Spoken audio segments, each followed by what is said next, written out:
আজকের 21শে জানুয়ারি আজকের আমাদের এই আইএসএফ পার্টির প্রতিষ্ঠাতা দিবস।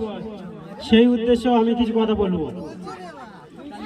আজকের যে প্রতিষ্ঠাতা হচ্ছে কলকাতায় ধর্মতলার রাজপথে হওয়ার কথা ছিল, কিন্তু আগামী 21শে জানুয়ারি 2023 সালে যে ঘটনা ঘটিয়েছে মমতা ব্যানার্জির পুলিশ এবং তার যত কর্মকর্তারা ছিল, সেই সব না করার জন্য মমতা ব্যানার্জি 1 বছর আগে থেকে প্ল্যান করে রেখেছিল যে 2024 সালে যদি আইএসএফের প্রতিষ্ঠাতা দিবস যদি কলকাতার রাজপথে করানো হয়, তাহলে এদের পার্টির আর কোনো কিছু থাকবে না, সব ঘুরিয়ে আইএসএফের মধ্যে ঢুকে যাবে।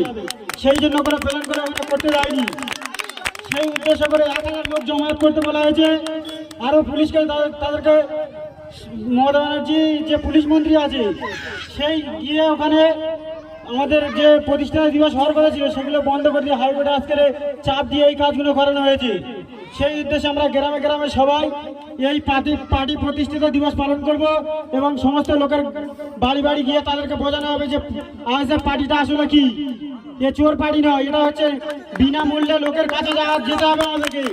স্বেচ্ছায় লোকের কাছে লোকের কি প্রয়োজন, তাদের কি দরকার, সেই হিসাবে আমাদেরকে কাজ করতে হবে।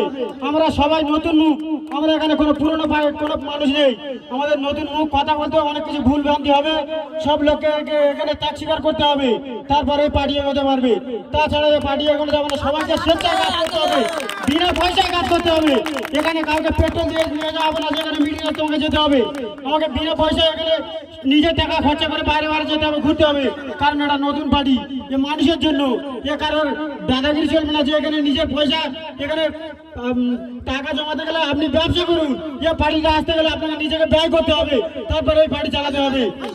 সবাই মিলে এই পার্টিকে প্রতিষ্ঠাতা দিবস পালন করুন এবং মানুষের কাছে যান যে এই পার্টিটা কি এবং কিসের জন্য এসেছে।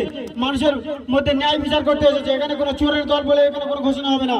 এখানে যা হবে ন্যায্য মূল্যে বিচার, ন্যায় বিচার হবে, ন্যায় প্রতিষ্ঠান করার জন্য এই পার্টিটা তৈরি হচ্ছে। এই বলে আমি আমার বক্তব্য শেষ করছি।